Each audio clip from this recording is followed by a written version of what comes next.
Hello दोस्तों, राधे राधे। कैसे हैं आप लोग? आशा करते हैं कि सभी अच्छे ही होंगे। एक नई कहानी आपके लिए लेकर आए हैं, भगवान शिव और नंदी की कहानी। कहानी कहने से पहले एक बात बोलना चाहूंगी, अगर हमारी कहानी अच्छी लगे तो हमारे चैनल को सब्सक्राइब करें, शेयर करें और लाइक करें। कहते हैं शिवलिंग के पास माता पार्वती, कार्तिकेय और गणेश जी के साथ नंदी भी विराजमान रहते हैं।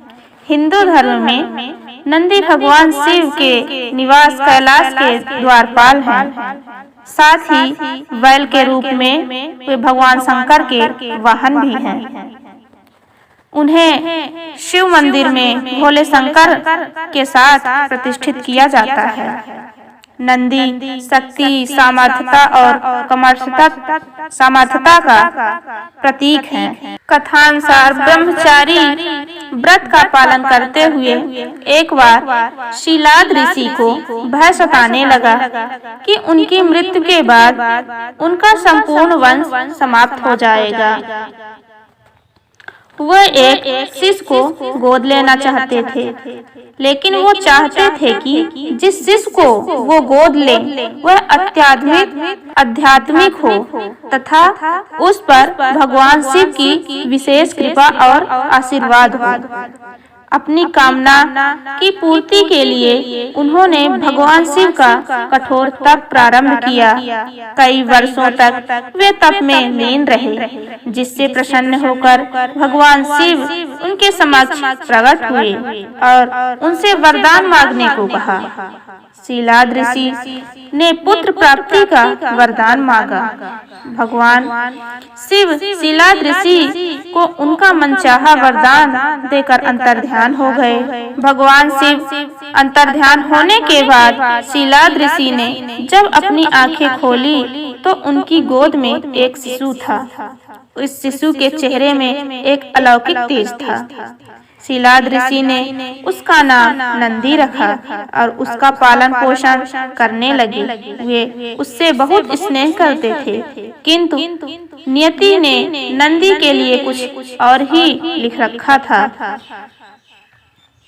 एक दिन मित्र और वरुण नामक दो संत शीलाद ऋषि के आश्रम में पधारे। शीलाद ऋषि ने उनका खूब आदर सत्कार किया। नंदी ने भी उनकी बहुत सेवा की। प्रस्थान करते समय शीलाद ऋषि और नंदी ने दोनों संतों का आशीर्वाद लिया। संतों ने शीलाद ऋषि को दीर्घायु और खुशहाली का आशीर्वाद दिया, किंतु जब नंदी आशीर्वाद देने की बारी आई तो उनके माथे पर चिंता की लकीर खिंच गई। शीलाद ऋषि ने यह तुरंत भांप लिया। जब वे मित्र वरुण ऋषि के आश्रम से बाहर तक आए, यह सुनकर शीलाद ऋषि चिंताग्रस्त हो गए। नंदी को जब पिता को चिंतित देखकर उसका कारण पूछा, शीलाद ऋषि ने नंदी को पूरी सच्चाई बता दी। तब वरुण ऋषि के मित्र पूछे कि नंदी को आपने दीर्घायु का वरदान क्यों नहीं दिया? तब वरुण ऋषि जी बोले कि वो अल्पायु है, कोई बहुत भारी संकट है। यह शीलाद ऋषि ने सुन लिया तो यह सुनकर शीलाद ऋषि चिंताग्रस्त हो गए। नंदी ने जब पिता को चिंतित देखा तो उसका कारण पूछा। शीलाद ऋषि ने नंदी को पूरी सच्चाई बता दी। पिता की बात सुन नंदी हंसने लगे। आश्चर्यचकित पिता ने जब कारण पूछा तो नंदी बोले, पिताश्री, आपने मुझे भगवान शिव की कृपा से प्राप्त किया है। जिन पर शिव जी की कृपा होती है उन्हें कोई संकट छू भी नहीं सकता।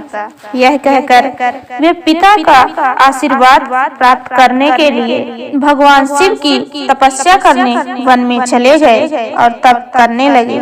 नंदी का इस तप इतना कठोर, ध्यान इतना प्रबल और आस्था इतनी मजबूत थी कि भगवान शिव को भी प्रकट होने में अधिक समय नहीं लगा। शिव को प्रकट होकर नंदी से वरदान मांगने को कहा। नंदी के पूरी उम्र उनका सानिध्य मांग लिया।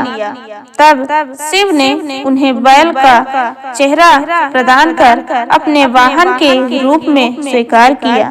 अपने गढ़ों में सर्वोच्च स्थान प्रदान किया। शिव ने आशीर्वाद से नंदी मृत्यु के भय से मुक्त होकर अजर अमर हो गया। भगवान शिव ने गढ़ों के अधिपत्य में नंदी को अभिषेक करवाया। इस तरह नंदी नंदीश्वर बन गए।